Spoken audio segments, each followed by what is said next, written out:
अस्सलामु अलैकुम। तो कैसे हैं आप लोग? उम्मीद है आप सब बिल्कुल ठीक, सेहतमंद और सलामत होंगे। तो आज हम फिर से देखने वाले हैं हमारे मीठे मीठे प्यारे प्यारे हरे भरे लाल पीले रंग बिरंगे रंगीले हलवाखोरों की कुछ अजीबोगरीब वीडियोस। तो शुरुआत करते हैं पहली वीडियो से। तवाफ करने तो वहां से लाइव आ रहे हैं, वहां से सेल्फियां बन रही, काबे को पीट करके दुआएं करके दिखा रहे हैं, गुंबद खजरा को पीट करके लोगों। क्यों ये सब हो रहा है? आप सोचिए, वो तकद्दुस मकामात को पामाल कर रहे हैं, हर हाथ में मोबाइल है, औरतें तवाफ कर रही हैं, आप दुनिया को दिखाने के लिए औरतों की वीडियो दुनिया को भेज रहे हैं। मक्का पाक में एक नेकी 1 लाख नेकी के बराबर है हुदूद हरम के अंदर। अब आप में से काफी लोग कहेंगे कि भाई इसमें गलत क्या है? बिल्कुल सही बोल रहा है। जी हाँ, बिल्कुल सही बोल रहे हैं। मैं इस बात से एग्री करता हूं, इस बात को मानता हूं। लेकिन जरा ये वीडियो देखिए। इस वीडियो में जनाब इलियास अतार साहब जो हैं तवाफ कर रहे हैं, हज की वीडियो है, तवाफ कर रहे हैं, और ये भी सोशल मीडिया पर डाल दी गई है ताकि इसे लोग देखें।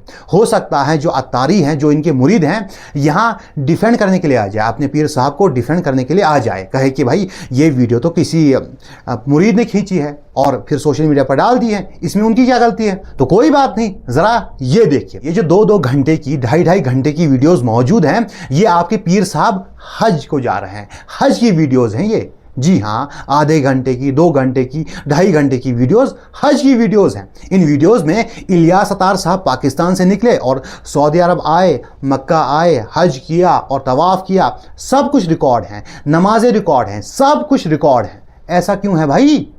आप अल्लाह के लिए कर रहे हैं या फिर लोगों के लिए कर रहे हैं? अगर आप अल्लाह के लिए कर रहे हैं तो फिर लोगों को दिखाने की जरूरत क्या है? क्यों आप लोगों को दिखाते हैं? सिंपल सा सवाल है। और इन वीडियोस में जहां इलियास अतार साहब जो है अल्लाह के सामने रो रहे हैं या फिर मदीना की जुदाई में रो रहे हैं, वो वीडियोस भी सोशल मीडिया पर डाल दी गई हैं। रोने वाली वीडियोस जो है सोशल मीडिया पर डाल दी गई हैं। यहां तक कि क्योंकि वीडियोस लंबी हैं, 2 घंटे की वीडियोस हैं, हो सकता है सारे लोग ना देखें, फिर वो रोने वाली क्लिप जो है उसको काट दिया गया है और उस क्लिप को इलियास अतार साहब की जो जाती चैनल है, जो उनके नाम पे चैनल है, उस पर डाल दिया गया है ताकि लोग जो है इस वीडियो को अलग से देखें। ऐसा क्यों है भाई? यहां तक कि इलियास अतार साहब जब नात होती हैं, कोई और महफिल होती है, उसमें रोते हैं, उसको भी सोशल मीडिया पर डाल दिया जाता है ताकि लोग उसे देखें, और बाज़ाब्ता थंबनेल में उनको रोते हुए दिखाया जाता है और साथ में टाइटल में भी लिखा जाता है क्राइंग नात। ये सब क्या है? ये सब क्या है? ताकि ऑडियंस जो है उनको देखे, उनको रोते हुए देखे और उनकी तरफ माइल हो जाए। ये सब आप क्यों कर रहे हैं भाई? आप इबादतें जो कर रहे हैं अल्लाह के लिए कर रहे हैं, तो लोगों को क्यों दिखा रहे हैं? आपकी सारी इबादतें जो हैं सोशल मीडिया पर मौजूद हैं। आप नमाज पढ़ते हैं, सोशल मीडिया पर मौजूद हैं। आपकी अक्सर नमाजें जो हैं रिकॉर्ड की जाती हैं और सोशल मीडिया पर लोगों को दिखाई जाती हैं। आप हज करते हैं, 2-2 घंटे की वीडियोस बनाई जाती हैं और सोशल मीडिया पर डाल दी जाती हैं। आप कुर्बानी करते हैं, उनकी वीडियोस बनाई जाती हैं, सोशल मीडिया पर डाल दी जाती हैं। ऐसा क्यों है? ये आप क्यों कर रहे हैं? आप जो इबादतें कर रहे हैं अल्लाह के लिए कर रहे हैं या फिर लोगों को दिखाने के लिए कर रहे हैं? अगर आप अल्लाह के लिए कर रहे हैं तो फिर लोगों को क्यों दिखा रहे हैं? लोगों के पास व्लॉग के लिए सोशल मीडिया पर चैनल होती हैं, यूट्यूब पर चैनल होती हैं, लेकिन इलियास अतार साहब जो हैं उनकी बाज़ाब्ता व्लॉग के लिए मदनी चैनल है, टीवी पर चैनल है। भाई सब कुछ वहीं दिखाया जाता है। इलियास अतार साहब क्या करते हैं, कैसे करते हैं, कहाँ जाते हैं, नमाज कहाँ पढ़ते हैं, कैसे पढ़ते हैं, सब कुछ सोशल मीडिया पर डाल दिया जाता है। कहाँ रोते हैं भाई, बाथरूम जाने के सिवा सब कुछ डाल दिया जाता है। थोड़ी शर्म करो, होश के नाखून लो। अजीब लोग हैं, सब कुछ सोशल मीडिया पर डाल देते हैं। असल में ये सब इसलिए किया जाता है ताकि इनकी बातें देखकर लोग माइल हो, इनको रोता हुआ देखकर लोग जो हैं इनकी तरफ माइल हो और इन्हें अपना पीर बनाए, और जितने मुरीद उतने पैसे।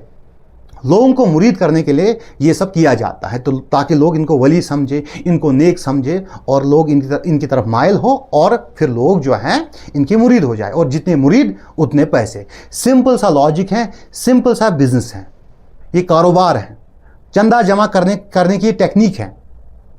और अगर ये सब नहीं है तो फिर आप ये सब सोशल मीडिया पर क्यों डालते हैं? और भी बरेलवी हजरात हैं, और भी पीर हैं, लेकिन मैंने किसी और को ऐसा करते नहीं देखा। हो सकता है कोई और हो, लेकिन इलियास अतार साहब सिर्फ यही करते हैं, यही करवाते हैं। ऐसा क्यों है भाई? आपकी बातें जो हैं आपके और अल्लाह के दरमियान हैं, इनको सोशल मीडिया पर ना डालें, लोगों को ना दिखाए, मेहरबानी होगी आपकी, ठीक है? मेहरबानी होगी।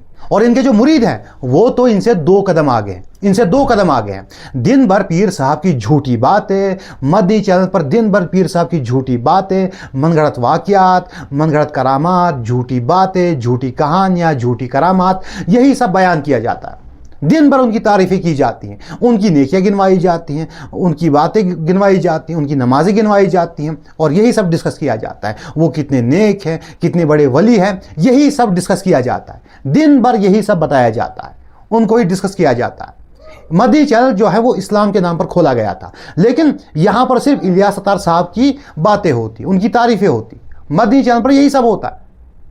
उनके बारे में जो है लंबी लंबी तकरीरें की जाती हैं, 2-2 घंटे की महफिलें होती हैं, जहाँ पर एक साहब जो है उठकर उनके बारे में तारीफ़ें करता है, उनके बारे में बयान करता है, यही सब वहाँ पे होता है। और जब 26वीं आती है तो वहाँ पर तो फिर भाई महफिल लग जाती है, उनका बर्थडे मनाया जाता है, यौम अत्तार मनाया जाता है। अजीब व गरीब लोग हैं ये, और वो कैसे सोते हैं, कहाँ पे सोते हैं और किस जगह पे सोते हैं, उनका बिस्तरा कैसा होता है, वो भी डिस्कस किया जाता है।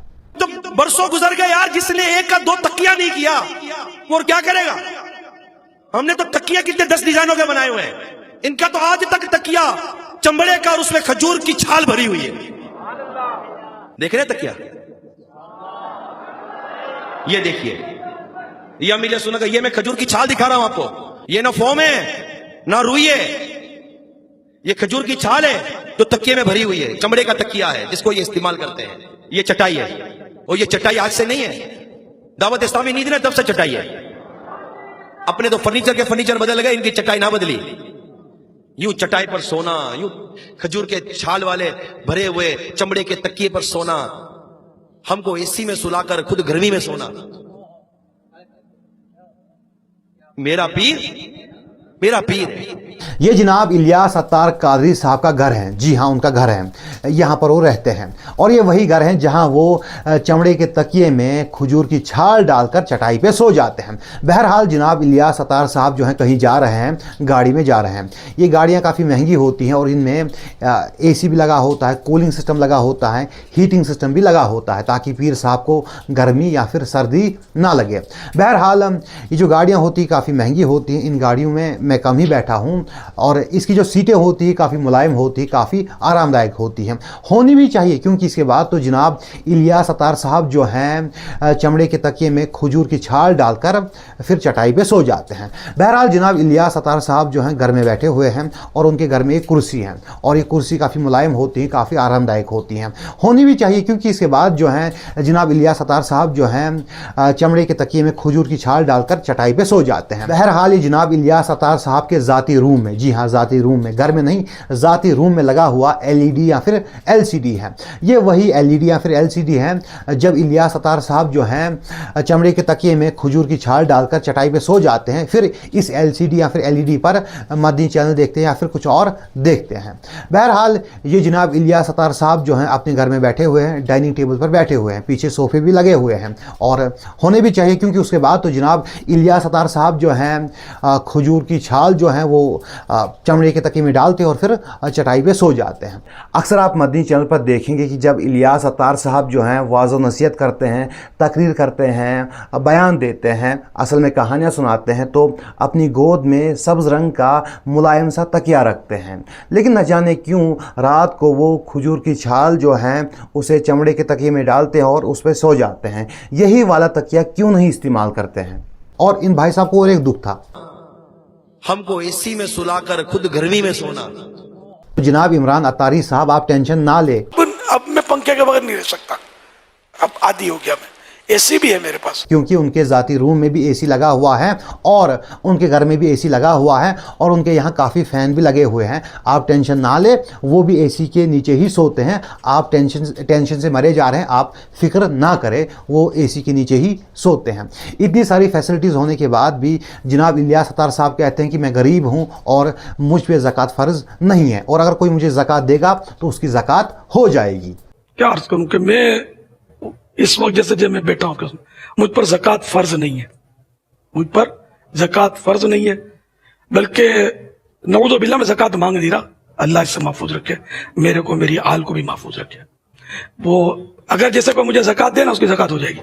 मैं इस पोजीशन में हूं, मुझे आज तक ये बात समझ नहीं आई कि ये किस किस्म का ज़कात का मुस्तहिक इंसान है जिसके पास सब कुछ है लेकिन फिर भी ज़कात का मुस्तहिक है। बहरहाल कहीं ऐसा ना हो कि कोई अत्तारी कहे कि भाई वो मदनी चैनल की चीज़ें हैं या फिर मदनी चैनल ने उन्हें दिया है, तो कोई बात नहीं मेरे भाइयों। इलियास अत्तार साहब खुद कहते हैं कि मदनी चैनल से वो कुछ लेते नहीं हैं, और हाँ, जो उन्होंने किताबें लिखी हुई हैं उससे भी वो कुछ नहीं लेते। मैं तो दाऊद इस्लामी की चाय पीने से भी कतराता हूँ। ऊपर जब मदनी मुज़ाकरे में चाय आती है दूसरों के लिए, मैंने आज तक नहीं पी। मैं डरता हूँ कि वो चाय मेरी उसमें ना चली जाए उजरत में। मैं दाऊद इस्लामी से कभी भी 1 रुपया भी नहीं लिया मैंने, अल्हम्दुलिल्लाह अल्हम्दुलिल्लाह। मैं अल्लाह के लिए काम करता हूँ। मेरी किताबें, मेरी बहुत सैकड़ों किताबें, लेकिन अल्हम्दुलिल्लाह औलाद को भी वसीयत की हुई है, लिख कर दे दिया कि दीनी किताबों के जरिए हमें दुनियावी आमदनी नहीं करनी। तो फिर ये पैसे आए कहाँ से आज तक मालूम नहीं हुआ। और ये बात भी है कि जो इलियास अत्तार साहब जो हैं वो पहले से अमीर नहीं है, उनके पास पहले से पैसे नहीं हैं, क्योंकि वो झाड़ू बेचते थे और यही झाड़ू बेचते थे, अतर बेचते थे, ऐसे काम करते थे। वो अमीर नहीं थे, वो काफ़ी गरीब थे पहले। तो उसके बाद जो है वो पीर बने और उनके पास इतनी सारी प्रॉपर्टी आई, पैसे आए, और फिर भी वो ज़कात के मुस्तहिक इंसान हैं। ये बात मुझे आज तक समझ नहीं आ रही कि आखिर वो ज़कात के मुस्तहिक कैसे हैं जब उनके पास इतनी सारी फैसिलिटीज़ मौजूद हैं। बहरहाल आज की जो वीडियो थी वो यहीं तक थी। इंशाअल्लाह मिलते हैं अगली वीडियो में। अस्सलामु अलैकुम।